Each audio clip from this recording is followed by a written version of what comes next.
अहिले हामी 2 वर्ष पढेको दिन पनि गइसकेको छ गाइजहरु। आज हामी लास्ट डे एक्जाम दिएर फाइनल एक्जाम भन्दा नि अब प्री रिपोर्ट सिद्ध्याएर आजदेखि कलेज पनि जाने दिन गइसक्यो हैन। भन न 2 वर्ष कसरी बित्यो भूपेन्द्र तिमी? रमाइलो भयो साथीहरुसँग है, तर साथीहरुसँग हिँड्दै हिँड्दै समय गएको नि थाहा भएन है, दिन गएको थाहा भएन, साल गएको थाहा भएन है। एकदम रमाइलो भयो साथीहरुसँग हैन। के हो यस्तै हो। पर त्यसको चाहिँ लप पर्यो हैन 2 वर्षमा। हाम्रो चाहिँ हामी सिंगल कोही छ भने अनि कोही जाने 2 वर्ष त्यतिकै गयो। हाम्रो न लप पर्यो न के गर्यो, तर अध्ययन चाहिँ भयो। केटीले हामीलाई हामीलाई केटीले तर 2 वर्ष बित्यो भन्ने समय आएन हैन, हामीलाई गयो भन्ने थाहै छैन हैन गाइजहरु। यस्तो भयो 2 वर्ष यति रमायो यार पनि छुट्यो है। अब कोही कोहीसँग त भेट हुन्छ, कोही कोहीसँग हुँदैन हैन।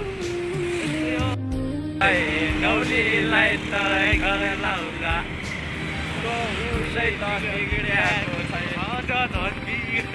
बिग्रिसक्यो ऊ परको केटो त। त्यो मेरै साथी हो हैन, त्यो लप परेर पछाडि बसिरहेछ। फोन गर्न लागेको त्यसको लप पर्यो। हाम्रो पढेन तनरो पढ्यो। हाम्रो पढेन 2 वर्ष त्यतिकै पढ्यो। राउडा मानेन के हामी राउडा देखेको पत्रिकाको फल मिठो होला भन्दा अब धक्क मिठो हुन्छ। हामी यो काका गल्लीबाट पुग्यौँ साथी हो। यही हो 2 वर्ष हिँडेको हाम्रो गल्ली।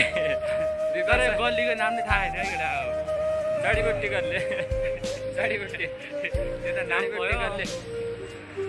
मान तेरो लप कोसँग पर्यो यो 2 वर्षमा? मेरो कोहीसँग पढेन, पढ्न लागेको थियो, त्यही पनि केटी मन पढाएन, राउडा मानेन भने मलाई केटीले। त्यस्ता गल्लीमा हिँड्छौँ होइन गाडीहरू हामी।